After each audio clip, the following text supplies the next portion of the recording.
Alors Xavier Goupil, donc vétérinaire équin, donc vétérinaire à la fois de la Fédération française d'équitation et comme vétérinaire d'équipe du concours complet depuis plus de 20 ans, et puis vétérinaire à l'IFCE de Saumur depuis 35 ans. J'ai un équilibre professionnel que je suis à temps complet à l'IFCE.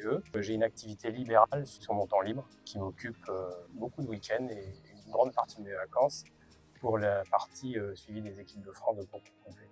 Qu'est-ce qui a conduit la Fédé à investir dans le plateau équimètre? Depuis longtemps, on galope au même endroit, on a les mêmes habitudes et autres. Mais ce qui est intéressant, c'est de pouvoir être de plus en plus précis dans les débriefings. Et c'est vrai que d'avoir un matériel fiable, facile à utiliser, c'est quand même assez séduisant. Donc là, cette année, on a donc eu les 3 galops qui ont été couverts par ces équipements. Et c'est vrai qu'on a une qualité d'analyse et une précision qui est quand même intéressante et bénéfique pour tout le monde. C'est vrai que quand on a un événement en point de mire comme les JO, le fait d'avoir des éléments mesurés, précis, c'est effectivement assez rassurant. Donc c'est une base et ce qui permet de faire évoluer éventuellement la stratégie entre 2 galops, de vérifier que les chevaux soient bien dans les attentes. La sensation, c'est très important. La mesure, c'est aussi quelque chose de très important. Bon, là, pour la préparation terminale, le fait d'avoir 3 galops, on s'est bien posé pour analyser les 2 premiers galops. Et puis, on a effectivement demandé à l'un ou à l'autre, on a partagé ça avec eux, leur coach et autres, d'ajuster un tout petit peu le 3e galop, en plus ou en moins, en fonction de ce dont on a besoin.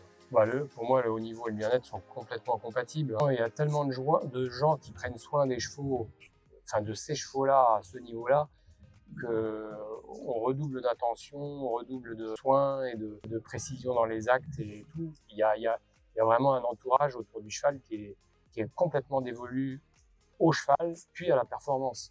On ne doit pas opposer ces deux notions. Tout est fait pour le bien-être du cheval. Et quand on lit le règlement vétérinaire de la FEI, l'introduction, c'est le cheval est souverain. Et quand on va se trouver au jeu, tout est fait pour le bien-être et le confort du cheval et la réalisation de la performance. La gestion des chevaux en fonction des disciplines, c'est vrai que nous, on n'a pas le même effort qu'un cheval de dressage qui finalement va avoir un effort peut-être plus explosif, mais de courte durée et autres. Là, c'est un effort. Nous, on a 3 tests. On a la récupération entre les tests.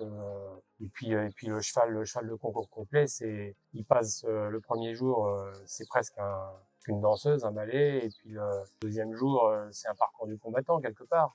Donc c'est autre chose. Donc on leur demande une amplitude de type d'effort qui est différent, mais tout ça avec beaucoup de savoir-faire, beaucoup de la part de plein d'intervenants. Bon, les nouvelles technologies qui sont apparues récemment dans le milieu vétérinaire équin, elles sont bénéfiques, voire très bénéfiques. Par contre, je pense qu'un vétérinaire, il ne doit pas perdre son âme d'observateur, que finalement la sensation, l'observation, elle doit quand même primer. Et on doit se rassurer avec des mesures. Enfin, moi, personnellement, je l'aborde comme ça. Je privilégie l'observation, la sensation, l'expérience. Et puis, je me rassure avec les données acquises. J'aurais du mal à imaginer que même en début de carrière, on puisse commencer par regarder les chiffres et analyser après. Je pense qu'il faut d'abord s'approprier les choses, bien les sentir, et puis bien vérifier le plus souvent possible qu'on raconte pas de bêtises. Les données acquises, elles nous confortent. Il y a eu avant Arioneo, dont on se félicite aujourd'hui. On a aussi utilisé d'autres technologies. On n'est pas parti de zéro récemment, mais c'est vrai que les choses s'accélèrent. C'est un peu prétentieux, mais c'est vrai de dire qu'on est conforté par ces outils-là. Et je suis content d'avoir eu l'occasion de faire ce cheminement dans ce sens-là.